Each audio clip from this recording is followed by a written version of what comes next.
Forget the moon, forget the solar system. We're talking about going to another galaxy with silver and gold prices, according to one very well-known analyst. We'll talk about it and so much more as we explore.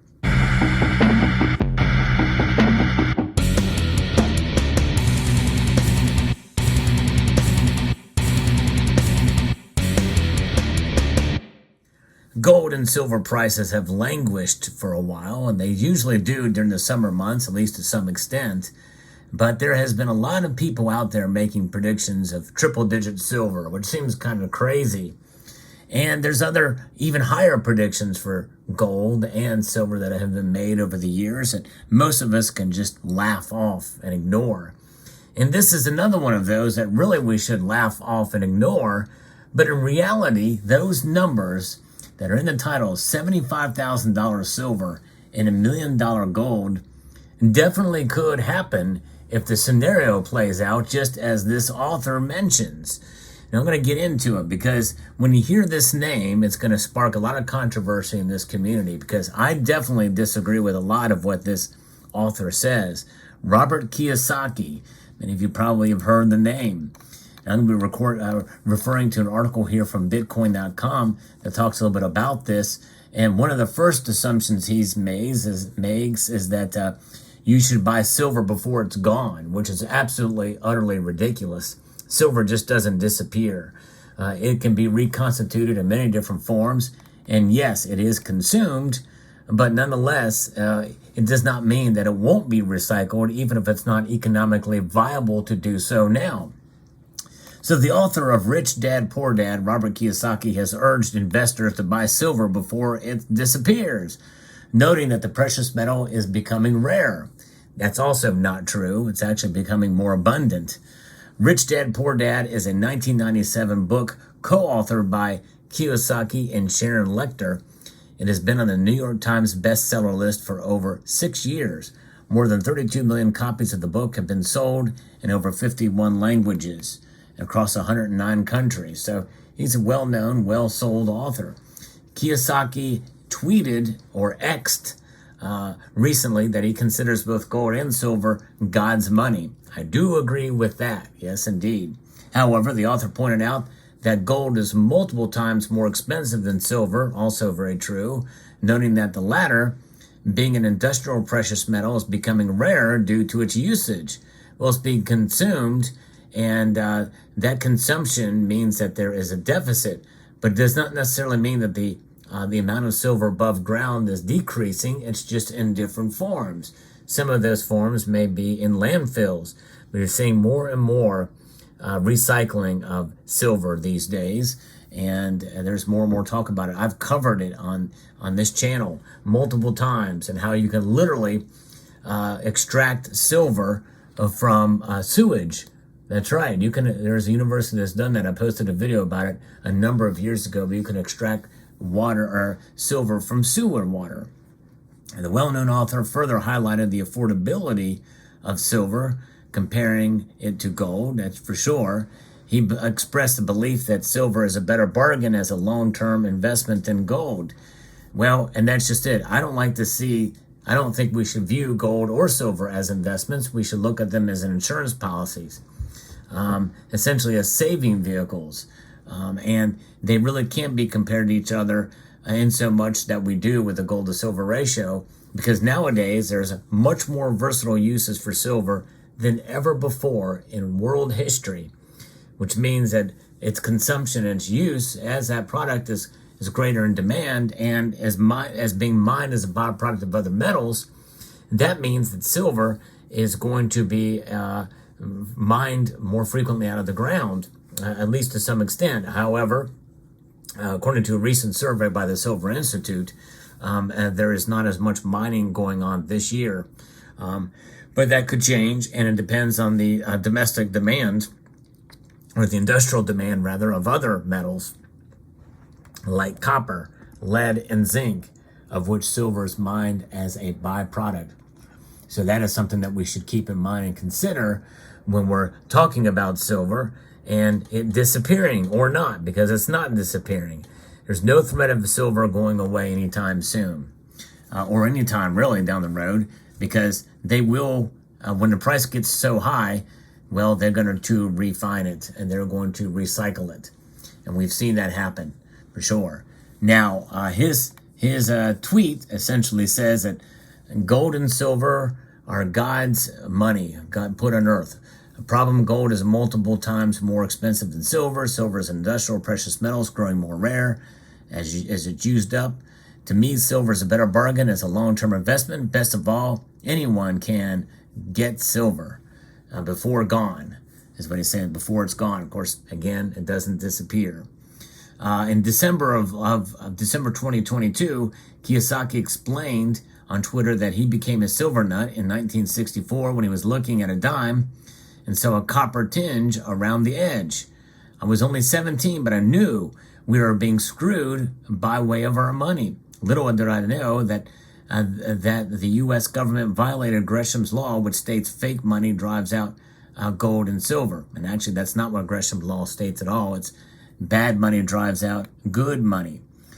Bad does not mean fake. That's another thing where I disagree with him, because the dollar is very real. In fact, 60% of transactions, or no, close to 60% of transactions around the world, so actually around 58%, use the fake dollar. That means it's not fake. It's very real for a lot of nations and a lot of people around the world. We're weaponizing it. If we're weaponizing the dollar against Russia with sanctions and other countries that deal with Russia with sanctions, that by no means that the dollar is fake. It's a very powerful force. It's a force to be reckoned with. However, it is unsound. This is sound money right here you're looking at. This is unsound money. Both money, but big difference between the two. And I wish more people would realize that, because I know I see in the comments too, I kind of let it slide, but I've actually posted videos about why the dollar is king and why it's cash is king and why the dollar is indeed money. Much to the chagrin of other big analysts who say that it's not money. It does meet all the specifications of what money is, including a store of value. It's just a decreasing store of value by design, but a store of value nonetheless. This is what makes it unsound, for sure. But nonetheless, he is exactly right, though, that gold and silver have been pushed out, and they've been pushed out for multiple reasons, not just because of Gresham's law. So this is not the first time Kiyosaki recommended silver. He also said silver is the best investment today. Again, not an investment. And noting that he does not buy gold and silver exchange-traded funds, only real silver or gold coins. And by the way, I'm not against people using exchange-traded funds. I mean, it's very convenient. You don't have the premiums that you do in physical. However, I highly encourage those of you who are buying just exchange-traded funds to think about diversifying with physical versions as well. Because your physical gold and silver definitely are going to be the ultimate protector of wealth. And when you think about that in terms of how it's performed, how those physical metals have performed all these years, you just can't get that. There's a lot of derivatives. You are contributing to the derivatives market when you buy ETFs, which is essentially a part of the suppressive nature of manipulation of precious metals, which is something that I am personally against, but I don't fault for people for at least getting into precious metals in that regard. But nonetheless, Kiyosaki often recommends gold, and he also believes Bitcoin. Essentially, I'll get to that in a moment. He believes in Bitcoin, which I sort of don't understand, because Bitcoin is not a tangible asset. He says the three investments are the best for unstable times. He said in February of 2023 that by 2025, gold will be at $5,000, while silver will rise to $500, which I believe is a ridiculous prediction. But he's patting himself with a couple of years here. And by then, people will have forgotten about it. You know, it's crazy. But I would love to see some sort of chart that shows how many times some of these prognosticators are wrong, way off base. Now, I make predictions too on this channel, but mine are more realistic. and I always leave open the possibility of me being wrong, make fun of myself when I'm wrong, because I'm more wrong more often than I am being right. But I'm not going to be wrong by $100 or triple digits, that's for sure. I'm not going to, I think in a sense, it's almost I believe it is irresponsible when you have such a massive following as he has to make these wild, crazy predictions that people are betting the bank on it for it to happen, to occur. And they're going all in on it. You should never go all in on anything based off of what anyone says, including myself, by the way. Now let's get to the $75,000 silver and why this thing could actually happen, and why this is a possibility. Bitcoin to $100,000, he says in this other tweet, saying for years that gold and silver God's money, Bitcoin people's money. Bad news of stock and bond market crash, gold and silver skyrocket. Worst news if world economy crashes. That's it. If world economy crashes because $1 million gold, $1 million gold, and $75,000 silver. You want to talk about a gold to silver ratio? Calculate that one out for a moment. $1 million for gold? That's crazy. $75,000 for silver, and then he says to $60,000. I don't know why he put $60,000 in there. In fact, these numbers are completely and utterly arbitrary. They're arbitrary because, well, who knows what the dollar would look like under a world economic crash, even if the dollar would even exist. If these coins would be priced in, or if these metals would be priced in any kind of denomination whatsoever. You know, if the dollar does exist and it hyperinflates, well, you might as well say $1 trillion gold and $500 million silver.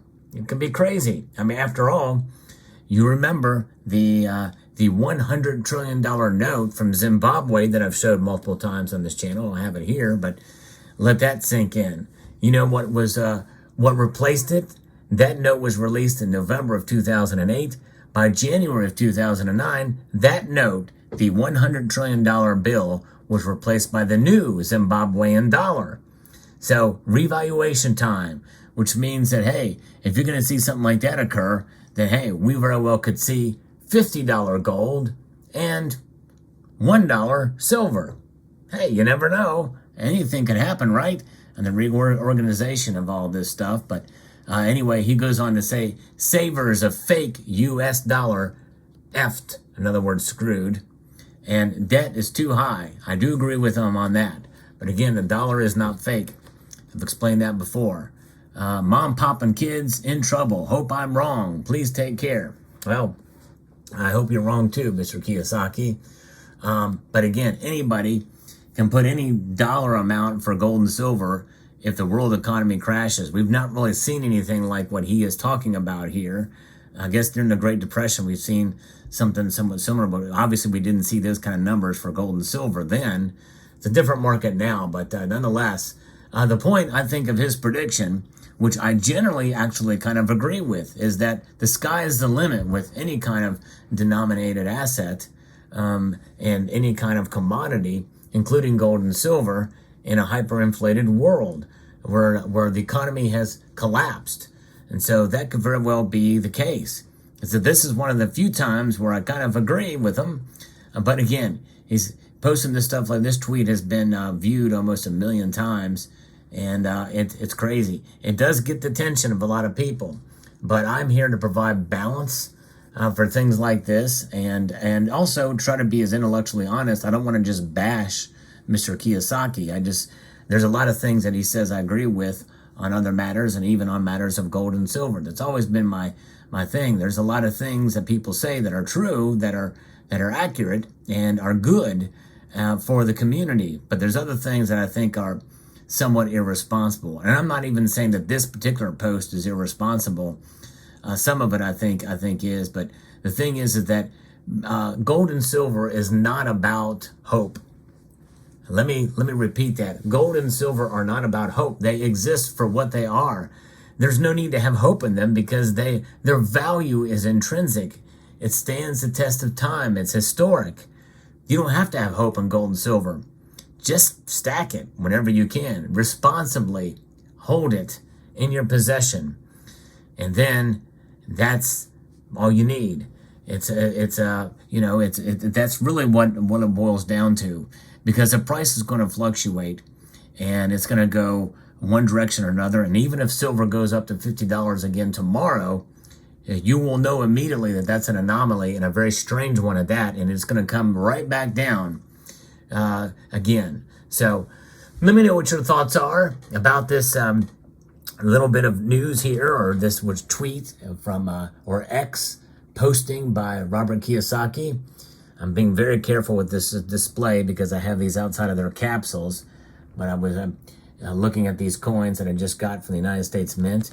So I thought I'd show them and post them for this video. I hope you enjoyed the eye candy, complete with finning everywhere and all centered strikes, but nonetheless, it is what it is. I'd like to extend a multitude of gratitude to you all for watching, and to encourage you to please like the video, share it, comment, and subscribe.